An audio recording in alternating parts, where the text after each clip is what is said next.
Hello, I'm Meredith Blackwell. I'm here at the San Juan, Puerto Rico Convention Center, and I'm attending the International Mycological Congress 11, and I'm going to talk to Joan Bennett, who is a mycologist, and we will have a conversation about her life in mycology. So, Joan. Well, thank you, Meredith. Why don't you start out with telling me where you were born and were you raised in Louisiana? No, ma'am. I was born in Brooklyn, New York, a fact of which I'm quite proud, and spent my childhood there. Was extremely active in Girl Scouts, which got me interested in biology. And at some point, if my parents wanted me to be a teacher, I decided that I was going to become a biology teacher.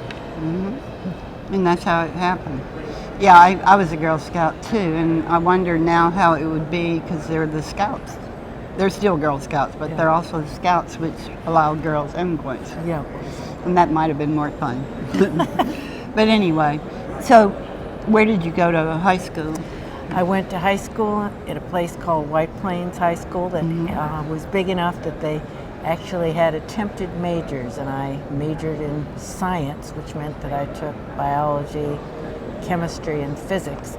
And I remember being one of two girls in that physics class and realizing that a long time ago, not that many women were majoring in science. Yeah, I never took physics. I took chemistry. We had to have at least one science course, and I didn't take biology because it was considered by me to be a spelling test, and I was bad at spelling. So, where did you go to university? Well, I started out at a small college named after a famous university in Sweden, Uppsala, and it had been founded by Swedish immigrants. Are you Swedish? My father was an immigrant from a Swedish-speaking part of Finland, an island archipelago. I know that. And my mother was Finnish. And yeah, I've stayed right near there, and I could see it's the a island. beautiful gene pool to be from, a beautiful place. And so while I was at Uppsala College, I majored in biology, and I never got around to taking an education course, even though I wanted to be a teacher, and I loved history, so I minored in history.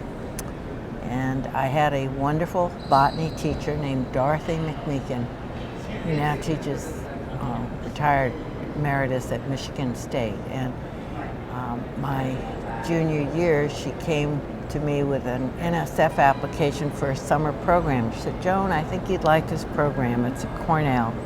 And I said, "Professor McMeekin, I'll never get in that program." And I still remember what she said. She put her arms on her like this, and she said, "Joan, I guarantee you'll never get in that program if you don't apply."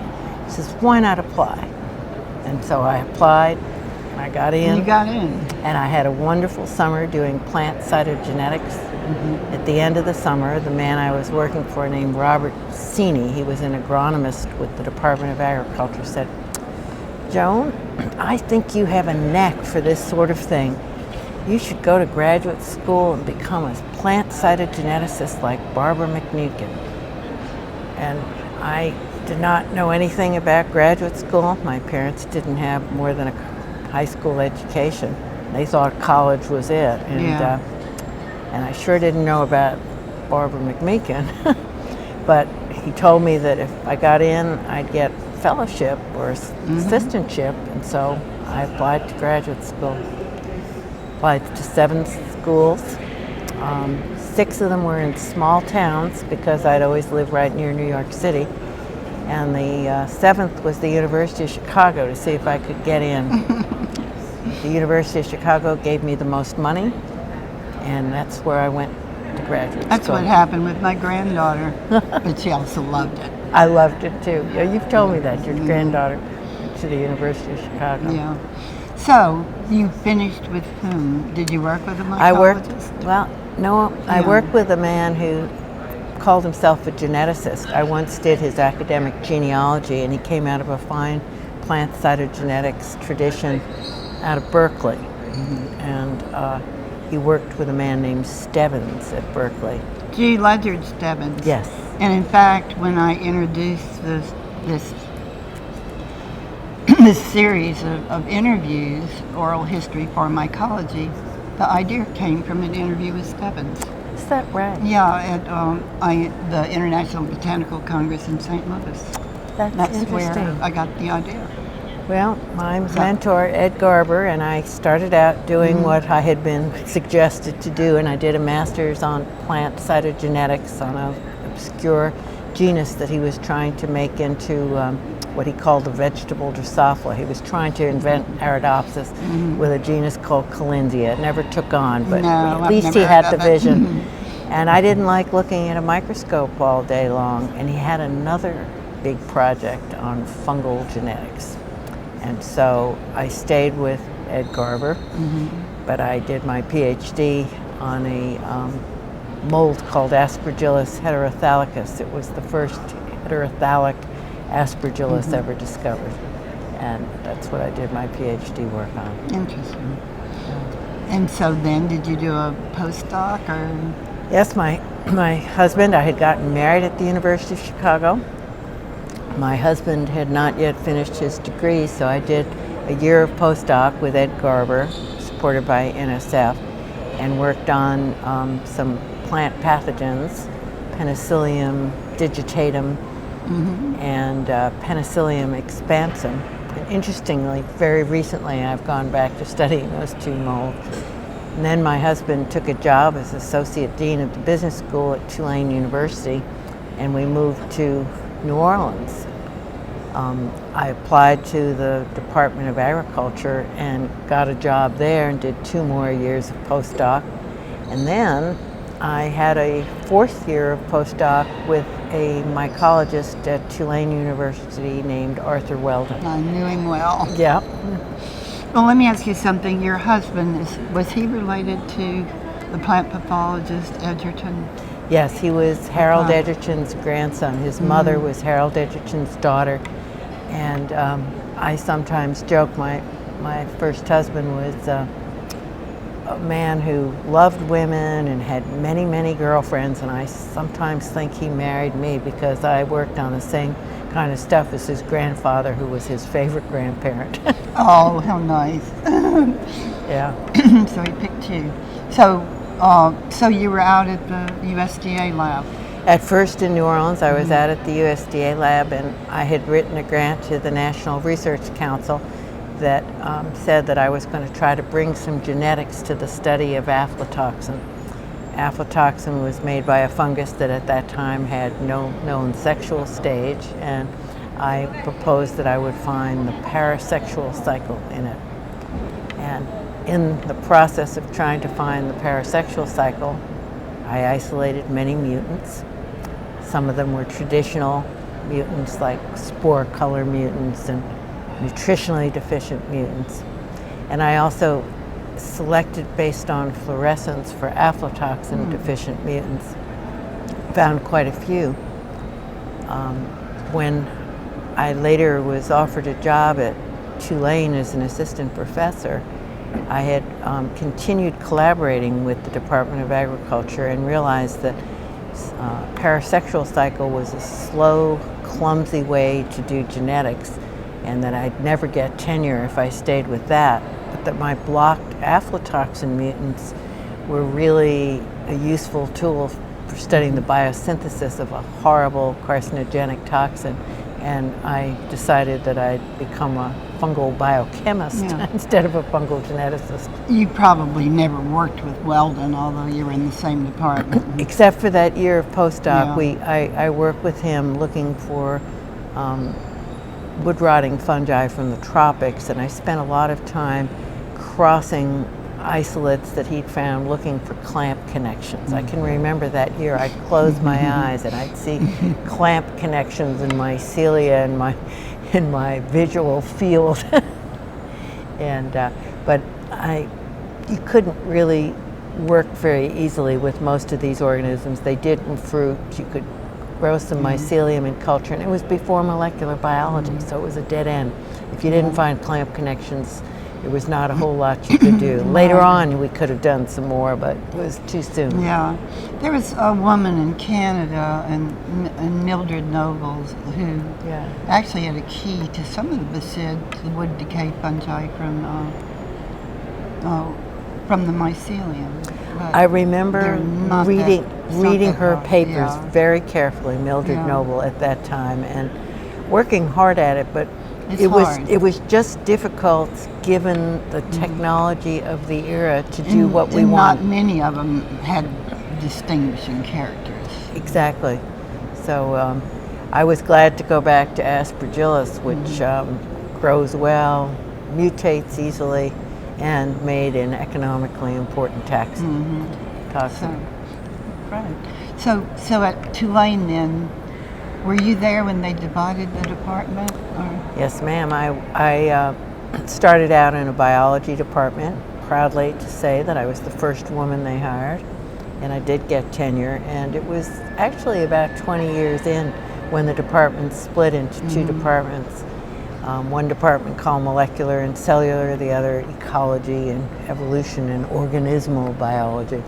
Big mouthful. And I asked to have a joint appointment, and the dean refused it. And because I taught genetics and molecular genetics, I ended up in the molecular one.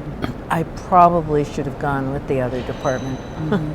I just heard that a mycologist has become the chair of that department. Is that right? Keith Clay, who studies endophytes. He worked with Antonovics at Duke, and when he was at Duke. Now, looking back, I'm sorry that I didn't go with that department, because the department I was in became very much a developmental neurobiology department. If you didn't work in an animal system, you were just sort of an outsider. So then, in what year was it that Katrina came along? Katrina came in 2005 and flooded my home. And I've written about this, that when you love a life form, and I do love the fungi, and you are prevented by the National Guard from going home, and you realize that in your flooded home, that life form is just chewing up your stuff. And I knew too much about fungal physiology. I knew that the enzymes were being excreted out into the rugs and into the books, and that it wasn't just going to be mold growing on stuff, but that the molds were chemically changing the contents of my house. And to admit, it really creeped me out to know so much about fungal metabolism and what the hurricane was doing to my home. But you were very successful while you were at Tulane. You were elected to the National Academy of Sciences. Now, I for much of my career, although I've been a member of the Mycological Society all my life, spent many of my volunteer hours in scientific societies with the American Society for Microbiology. And I'm proud to say that I'm one of two people who work on fungi who's ever been president of Microbiology Society, ASM. And I think that gave me some name visibility that a lot of people who work purely in the mycological volunteer world don't have. And having been president of ASM, I had met a lot of bacteriologists, a lot of virologists, and now that I'm in the National Academy of Sciences, I know that you get voted for. And name recognition is important. It has to be. And I truly believe that my activity for ASM is what gave me the name recognition. And the work came out of studying aflatoxin biosynthesis. We were able to show that the genes controlling the steps of aflatoxin biosynthesis were linked.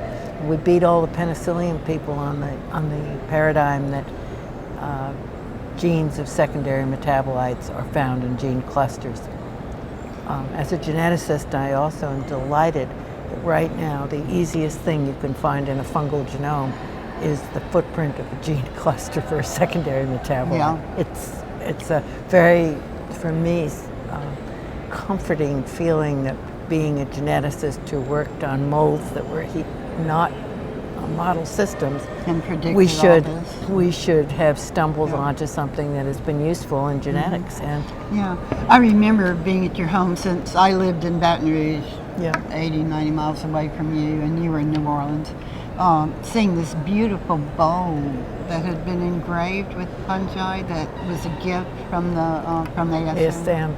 Yeah, they give, it was a glass company in Corning, New York that used to make fancy glass, and so ASM presidents were given a bowl. Wow, it was beautiful. Well, thank you. And I have a large collection of mushroom kitsch, as do many people who love fungi. Not me. You don't have I one. have none. I have quite an extensive collection, and I have a graduate student named Toby Feibelman, Oh, I former know student, Toby. and she has an enormous collection, but the person who has the best collection of anyone I know is the outgoing president of MSA, Tom Bopes. Oh, and yes. he has a home that is just like a museum of mushroom stuff. I've never seen his home, but I've seen things he's bought at the MSA auction. And one thing I really coveted, but he paid too much. Well, he paid more than I wanted to give for it. But it was a set of king cake, little Oh, babies. Yeah, but they're mushrooms. Yes. And I've never seen them. I've looked online many times lately, and I am very proud to say that Tom gave one of those to me. One to you, one to Don Feaster's wife, Kathy. Is that right? Yeah, he's breaking up the set.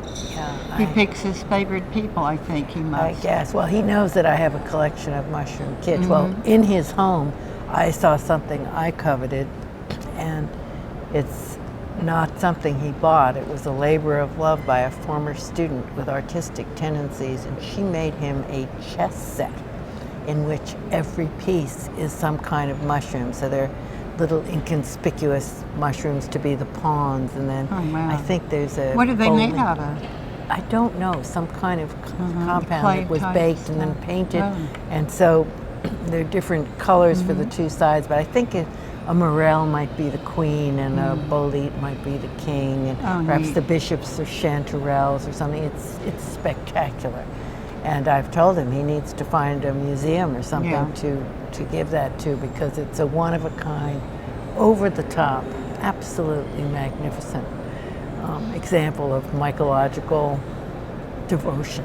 Yeah, well, it's probably not quite kitsch. Like your bowl is not kitsch. Yeah, there are some things that are actually tasteful. So then Katrina came. Yes. And your house was destroyed, practically, the insides. The insides of my home were in terrible shape. The mold had had a play day.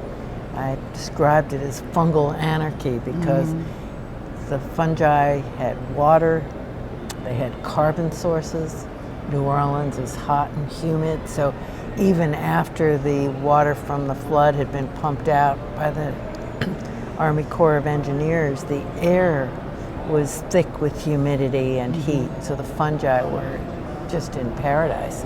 And they were all over the ground level of my house. And when I came home the first time, I'd been gone for 5 weeks, I traveled with petri dishes and I sampled my house and I photographed what the molds were doing, and I have been working on hurricane molds and their metabolites ever since Katrina. My career took a sharp turn from what I'd been doing, and it's not something I wish on anyone, but I've actually been inspired to teach new and study new things about fungi.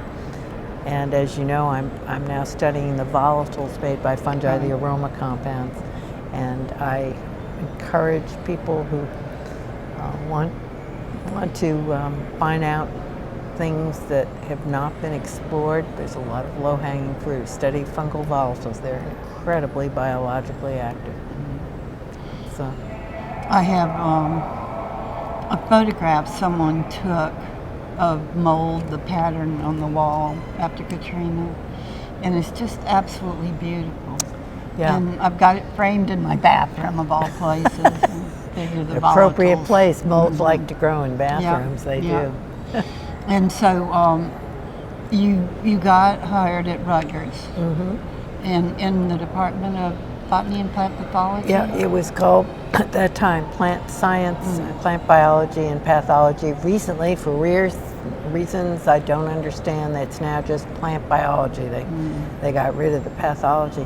But I actually spent the first 8 years largely functioning as a vice president. They had me start an office for women in science, and I worked really hard to do things to enhance the ability of young women on the faculty to get tenure and function in not just in biology and chemistry, but engineering, physics, mathematics across the university. And we had an advanced grant from NSF and several other more teaching-related grants that were focused on women in science, and did that for 8 years, quite fulfilling.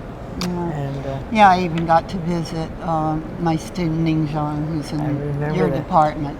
Invited me on the advanced grant. Yeah, we gave out mini grants to young faculty, and one of the things we suggested is that they invite somebody who could maybe write them a tenure letter down the line. Now, you would have written her anyway. I would have written it, yes. But Ning was great. But I can remember you coming over to our house for dinner, and I had a dog who was not very well behaved named Boudreaux, from a Louisiana dog, and he was wanting to sit in your lap. He thought you were great, Meredith. I love dogs. I love dogs. Yes, and Boudreaux loved you. And Boudreaux, I'm happy to say, is still with us, although he's now an old dog. And he moves slowly, but he's a great dog. Well, it was appropriate that while we were talking, there was a comfort dog that's been around the meeting. It's the first one I've ever seen, but he was really barking. He's been barking, he or she has been barking a lot today. He doesn't like mycology? Yeah, I think maybe that's it. Smell sponge. I actually had a dog once that could sniff out slime moles in the grass, bistrum cinerine. Wow, yeah. There must have been some volatiles there, even if it was a slime mole. When I first got to Rutgers, I learned that there was a company that was checking mold in buildings that had paid a lot of money for a dog, largely a black lab. It was some kind of hybrid dog that had been trained to sniff out mold. And the dog's name was Oreo because it was mostly black, but it had some white on it. And she came and gave a special demonstration to my lab one day. We had a lab meeting for my group, and Oreo visited us. And unfortunately, Oreo has gone to dog heaven, but they are good at sniffing mold. And this company, which was a reputable mold remediation company. Yeah, although they aren't all. They aren't all, but this one was, and they recognized that often houses that feared they had fungal problems, there was no visible mold, and that if you just sample air samples of spores, it's difficult to know what's going on because hidden mold is not necessarily releasing vast quantities of spores into the air, and yet there may be a big problem behind building material. So the volatiles may. And so the volatiles, the mold sniffing dog could detect low levels of volatiles, and then they would do more invasive things to try to find where the fungus was. Have you heard of the Eco Dog program at Auburn? I guess it's still going on. Eco Dog. They train dogs to sniff out snakes in the Everglades, boa constrictors that have been released. Oh, and or so the they python? Can, yeah, the all of Burmese those, python? Yeah, wow. Exactly. And then they also can do other ecological things, but the one that really caught me was one dog was trained to do 4 different fungi that grow underground. Wow. And a 5th signal was given when there was more than one fungus detected. Dogs are amazing. Dogs are amazing. Olfaction is amazing, and I will, for the rest of my life, be fascinated by odors of all kinds, not just fungal, because once you get fascinated by smells and the chemicals that make them, you realize that we, as humans, I think, underappreciate our ability to smell things and how much some of those smells may be affecting us either subconsciously or even if consciously more than we may think. And I'm at the point where I believe that we have chemoreceptors, not just in our nose, but perhaps in our skin and whatever. They're sensitive to odors. And my advice to people is if something's smelling really bad, and you're feeling bad in a particular atmosphere, get out. Yeah. There may be toxicology going on in the atmosphere. Do you get lots of calls from public? I get my share of calls from people who are sick, who think it's mold in their homes, who are wanting me to testify in court, and I say no, but Yeah. I try to be sympathetic because the science isn't there. We're not sure, but there are a lot of people who are sick who feel that it's due to mold. And I often have parents call and their children aren't performing well in school and they're not doing this or that. And I think they want someone to be able to blame, perhaps. Yeah. It's really sad. But And the other thing is that I think there are health problems with indoor environments that we don't understand. And there have been a few cases where it's been worked out, like maybe 20 years ago there was some kind of adhesive chemical that was used for putting down carpeting. Right. And it was shown to be horribly toxic, and they've stopped using that. And that was a good, clear signal. Many of the indoor health problems, we simply don't know whether they're real or not. And I also think there's individual variation, just like not everybody is allergic to chocolate or to peanut butter. I think there's some people who are ultra sensitive, not just to molds, but to other indoor contaminants and biofilms that may exist in showers, and it's hard to get funded to study it. And so we don't know, and that's what I tell people who call me. I say, hey, I think there's a good chance you may be sick from something in the indoors, but there's not enough science for me to go into court and help you try to get money from your realtor. And I've never found out what really happens with Stachybotrys. Yeah, I've spent a lot of time studying Stachy, and I know, for example, in New Orleans after Katrina, I was looking for Stachy. I didn't find any. It's slow growing. I found one colony out of thousands because I was sampling dark colonies in some of the houses over, I can't remember the area. What was one of the flooded areas? Rather small houses built after World War II. But one colony was truly Stachybotrys. Yeah. Well, I've found Stachy apart from the hurricane. One time in a New Orleans house that had a lot of black mold growing, and it had to do with leaks from a bathroom, which was a different kind of situation where it had gotten a foothold. But it's slow growing, and the other thing is the spores are heavy. Most of the toxin is in those heavy spores, and so they don't aerosolize well. It's a terrible toxin. There's no question that I think the fungus in large quantities could make people sick. There usually isn't evidence that the large number of people who claim they are sick from fungi in houses have been exposed to that one. Right. And mostly we have questions, not answers. And I know you know the Sloan Foundation and the work they've done with indoor air. But I know one of the young Canadians that had a grant from the James Scott, who's in Toronto. He has been studying that and even have a test house where they can change the conditions. Oh, neat.